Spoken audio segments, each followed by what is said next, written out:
What if I told you that some of the most feared criminals on the planet weren't just armed to the teeth, they were flaunting their firepower like trophies? And I'm not talking about run-of-the-mill handguns or rifles.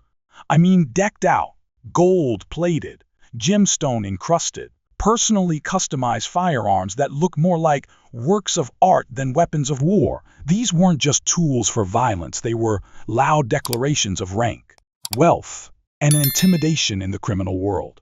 But no matter how much bling these cartel warlords stacked onto their guns, each one ended up in the hands of law enforcement after high-profile arrests or military-style raids.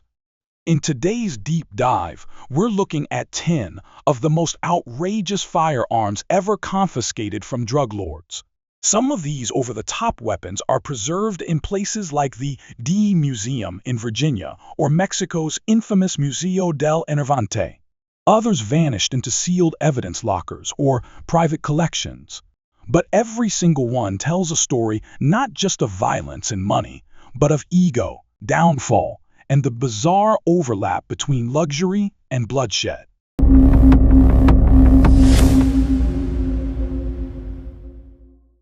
Let's kick things off with one of the most legendary rifles in the world, the Aattern Rifle. Known for its sheer reliability and battlefield toughness, it's long been a favorite among cartel enforcers. But Ramiro Pozos Gonzalez, better known in narco circles as El Mocha, decided to take things to another level. His version of the AK was coated head to toe in gold. The dust cover, trigger, sights, and magazine, every inch of it gleamed like treasure. This wasn't a wall hanger either. Investigators found signs of heavy use, burnt powder residue, worn internals, and surface corrosion. This thing had seen action. It was recovered during his 2012 capture in Mexico City, alongside stacks of loaded magazines and piles of ammunition. The rifle lacked both a stock and muzzle device, indicating it was likely intended for up-close encounters, possibly even hip-fired in that exaggerated, theatrical style favored by cartel triggermen. While the exact value of the piece remains unlisted, experts agree it could fetch hundreds of thousands of dollars on craftsmanship alone. Next up, if you're familiar with the big names of the drug war, you've probably heard of Amado Carrillo Fuentes, a.k.a. the Lord of the Skies. Back in the 1990s, he ran the Juarez cartel like a multinational empire, smuggling mountains of cocaine into the United States. And while his fleet of jets is what earned him his nickname, Carrillo Fuentes also had a thing for refined handguns. One of his prized pieces, a Colt Model 1911 chambered in .38 Super, a caliber known for its flat trajectory and excellent stopping power, especially south of the border. This wasn't your average sidearm. The grips were custom, carved with his initials ACF and an eagle emblem for good measure. Here's the twist. The gun wasn't seized from Carrillo himself. Authorities actually found it in the hands of Joaquin El Chapo Guzman during his 1993 arrest in Guatemala.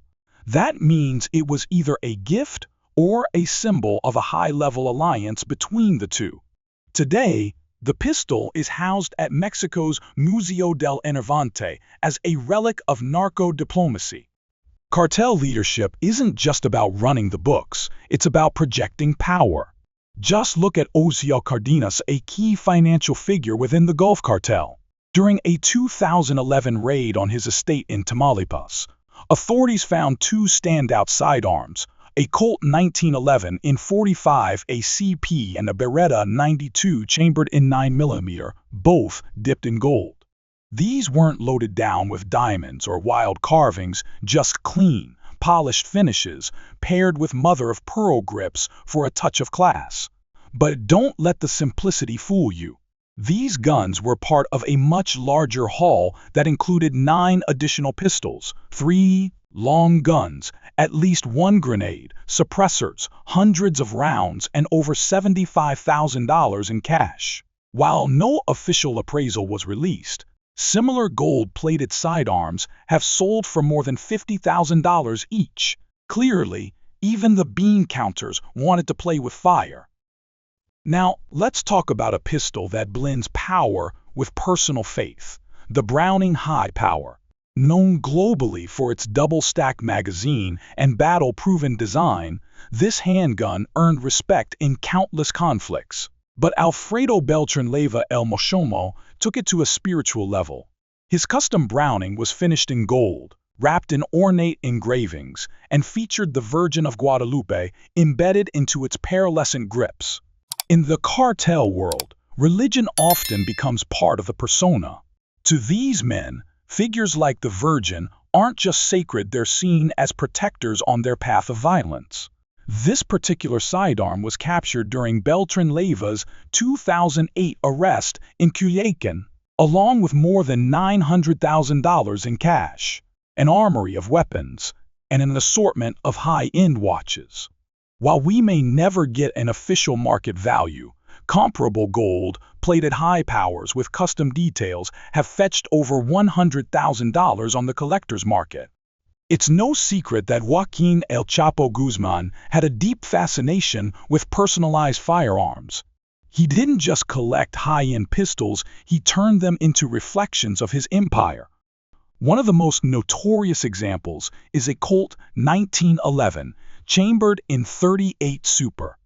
This was far from a standard production model. The entire grip was set with diamonds, carefully arranged in black and white to spell out his initials JGL. The rest of the pistol was finished in a sleek, jet black coating that provided a stark, almost theatrical contrast to the shimmering gemstones. This was not simply a firearm, it was a symbol of ruthlessness and extravagance, all wrapped into one deadly piece of steel. This very pistol became a centerpiece in the courtroom during his trial in the United States back in the year 2018. Prosecutors presented it as physical evidence, highlighting how Guzman's empire wasn't merely powered by narcotics, but by an all-consuming desire for status and dominance. Today, the firearm is locked behind glass inside Mexico's Museo del Enervante, preserved as a chilling artifact of one of history's most infamous drug lords. Although no official appraisal has been released, with that level of luxury modification, experts believe the pistol easily carries a six-figure value. Then there's Rafael Caro Quintero, the man who co-founded the Guadalajara cartel, and carved out his own dark chapter in cartel history. He, too, possessed a Colt 1911, unlike any other. Chambered in .45 automatic Colt pistol, the firearm originally came from the factory as a commemorative edition honoring American military efforts in the Pacific Theater during the Second World War. It featured engravings of historic battles, including Pearl Harbor, Iwo Jima, Guadalcanal, and Okinawa. But once this pistol came into Caro Quintero's hands, it was transformed into something far more personal. The original grips were replaced with heavy gold slabs, each one embedded with hundreds of brilliant white diamonds. On each side, the letters Rhone were spelled out in gemstones, a cryptic signature known only to those close to him. This lavish piece was seized by authorities in 1985 when Caro Quintero was arrested in Costa Rica. Alongside it were several other custom firearms and cartel assets. Today, that pistol sits in the DEA Museum in the United States, one of the few weapons on this list that isn't stored inside Mexico. While the base model once retailed for around $1,450, its extensive modifications make its current value incalculable, but certainly astronomical. Let's return to El Chapo, who didn't stop at diamond-studded pistols. He also owned what might be the most famous custom Colt 1911 Gold Cup in cartel history. Chambered in .45 automatic Colt pistol, this sidearm was tailored to represent not just power, but wealth on a staggering scale.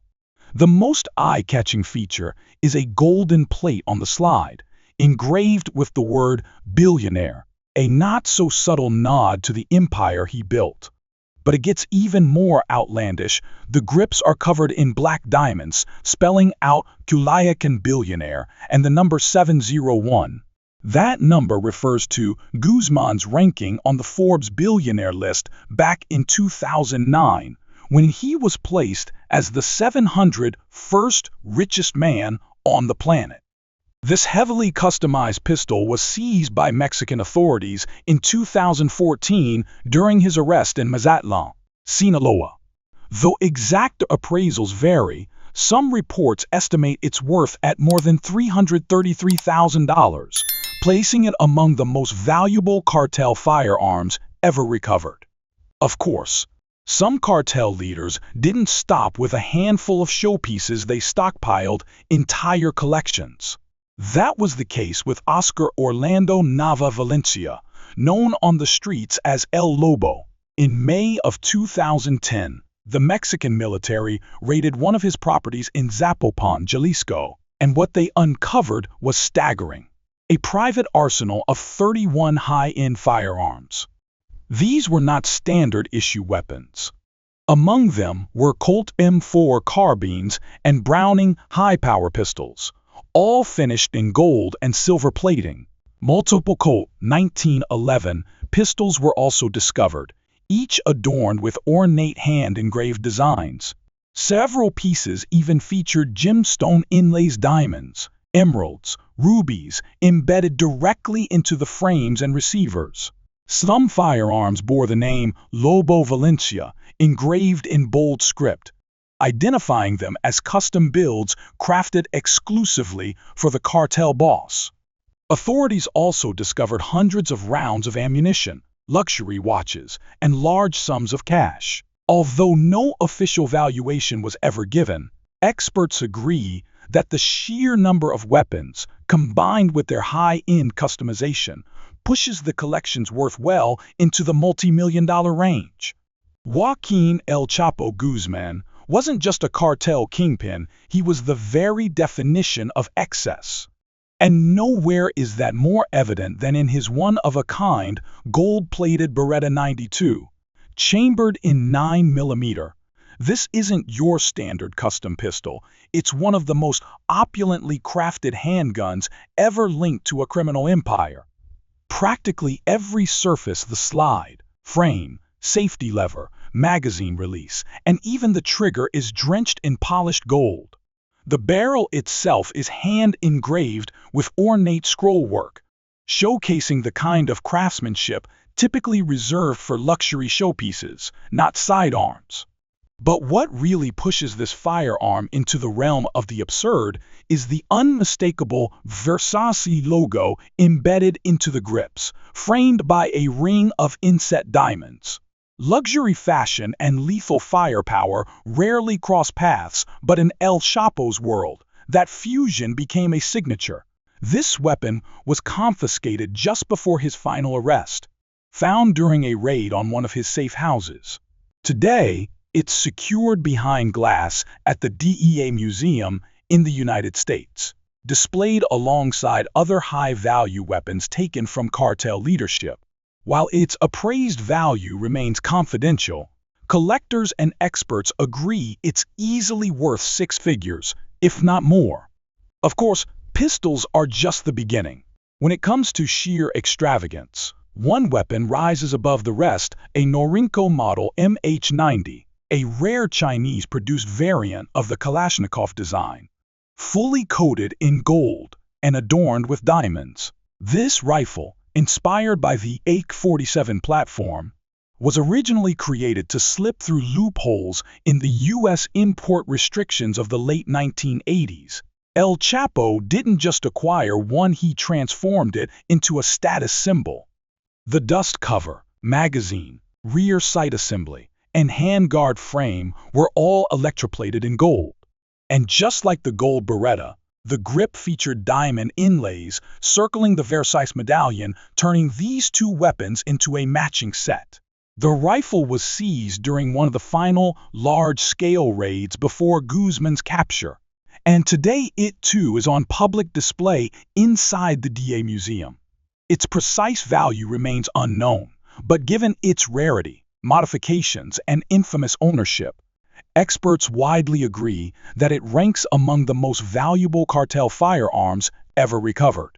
What's clear about these weapons is that they weren't just built to function, they were built to make a statement. In the world of drug cartels, firepower is about more than protection. It's about identity, intimidation, and a show of unrelenting wealth. These firearms served as emblems of power, extensions of ego forged in gold, diamonds, and steel. Many of these customized weapons now rest behind museum glass as reminders of a brutal era in cartel history. Others? They've disappeared, possibly in private vaults, or lost forever.